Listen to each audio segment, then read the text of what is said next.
तो बिहार विधानसभा चुनाव को लेकर सभी पार्टियों में घमासान मचा हुआ है। इसी कड़ी में आज बिहार विधानसभा चुनावों के 8वें दिन भी प्रत्याशियों ने अपना नामांकन भरा। आपको बता दें कि आज बांकीपुर विधानसभा सीट से बीजेपी के दावे विधायक नितिन नवीन ने आज अपना नामांकन भरा। नितिन नवीन पिछले कई बार से बीजेपी के विधायक रह चुके हैं। इस दौरान नितिन नवीन ने बताया कि पिछली बार जो जनता का विश्वास मुझे मिला था, मैं समझता हूं कि एक बार फिर से जनता मुझे आशीर्वाद देगी। वहीं सीपीआई एमएलए शशि यादव ने अपना नामांकन भरा। नामांकन के बाद उन्होंने कहा कि पिछले 15 साल में कहीं कोई गरीबों के लिए झोपड़ियां नहीं बनी, बल्कि झोपड़ियां उखाड़ने का काम किया गया।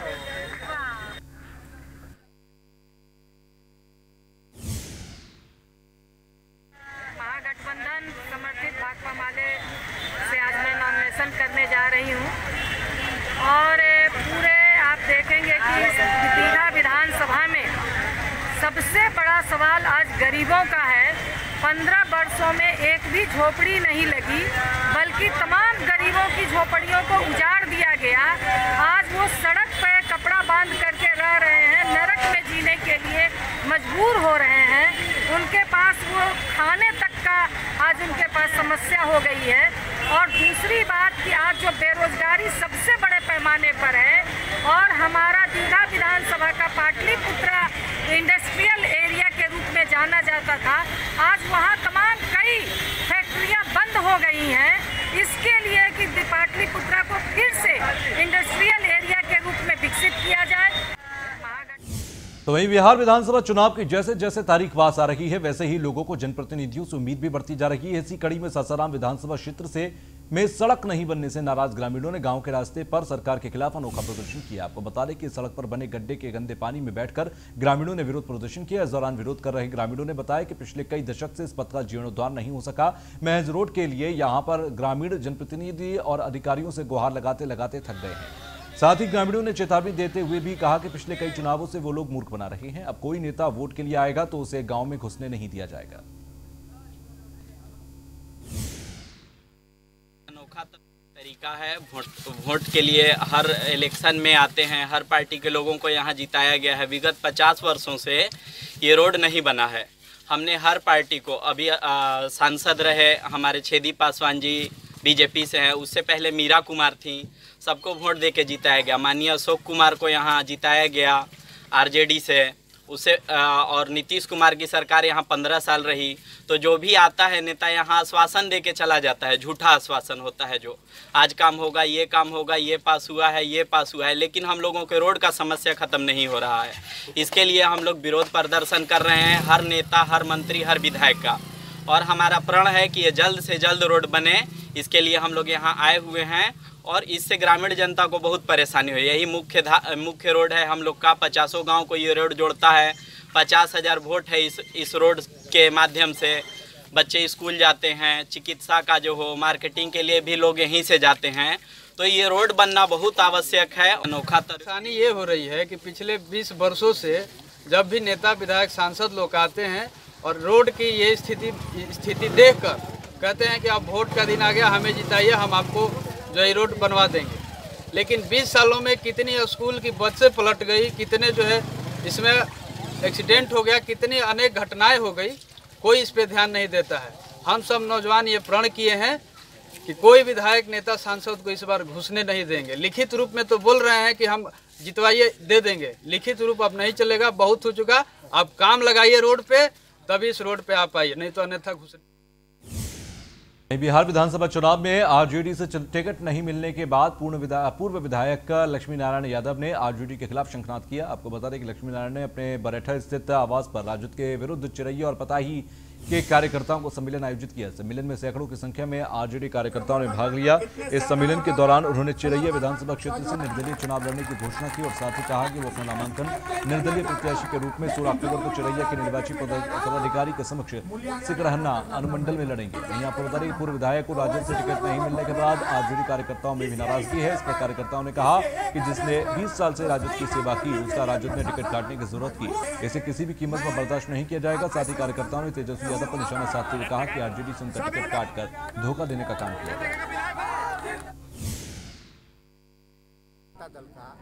मैं तेजस्वी जी से पूछना चाहता हूं कि आज तक क्या वह पार्टी का प्राथमिक सदस्य भी था और प्राथमिक सदस्य नहीं होने के बाद भी वैसे व्यक्ति को टिकट दिया, तो जो 20 साल 25 साल से जो कार्यकर्ता पार्टी के लिए, लालू यादव के लिए, तेजस्वी के लिए, मुख्यमंत्री बनाने के लिए कार्य कर रहा है, उसके मन पर क्या प्रभाव पड़ा। और इन्हीं सारी बातों को देखते हुए लक्ष्मी यादव चुनाव नहीं लड़ रहे हैं। जान लीजिए, चुनाव यहाँ की जनता जिस प्रकार से मेरे और लक्ष्मी यादव को घूर्णित किया गया है, बेइज्जत किया गया है, इसके चलते चिरैया और पताही की जनता ने अपना प्रतिष्ठा बनाकर आज पूरे जन सलाह इस मीटिंग में पहुंचा है और जनता निर्णय ली है कि लक्ष्मी यादव आप यहां से चुनाव लड़िए। टिकट का कोई महत्व नहीं है, सिंबल का कोई महत्व नहीं है, व्यक्ति का व्यक्तित्व पर यहाँ वोट मिला है। और उस व्यक्तित्व के चलते आज बिना खर्चा किए हुए, बिना कुछ कार्यकर्ता को बताए हुए, हम लोगों से सिर्फ फोन पर पूछा कि चिरैया कब आ रहे हैं। जब हम लोग चिरैया आए तो ऑटोमेटिक यहाँ तो दोनों प्रखंड को लोगों ने यहाँ मुख लोग आकर कहा कि नहीं भाई आपको चुनाव लड़ना है। हम भी सपोर्ट किए कि चलिए, जब जनता जिधर है उधर मैं हूँ। जनता जिसके पास है वो हीरो है, जनता जिसके पास नहीं है।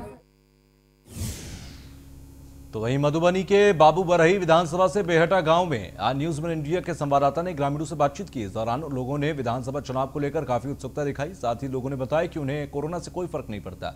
एक छोटी सी रिपोर्ट हम आपको दिखाते हैं।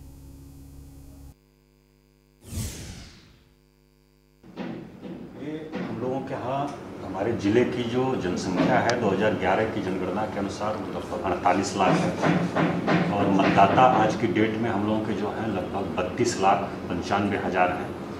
और इन सभी के लिए और हमारे जितने कर्मी लगेंगे उन सभी के लिए कोविड सुरक्षा प्रोटोकॉल है, उसके आधार पर हम लोग जो है तैयारी कर रहे हैं। हमारे जितने कर्मी हैं उन सभी के लिए और सभी मतदाता के लिए भारत निर्वाचन आयोग ने एक बहुत विस्तृत दिशा निर्देश जारी किया है कोविड सुरक्षा प्रोटोकॉल का। उसका अनुपालन हम लोग कर रहे हैं।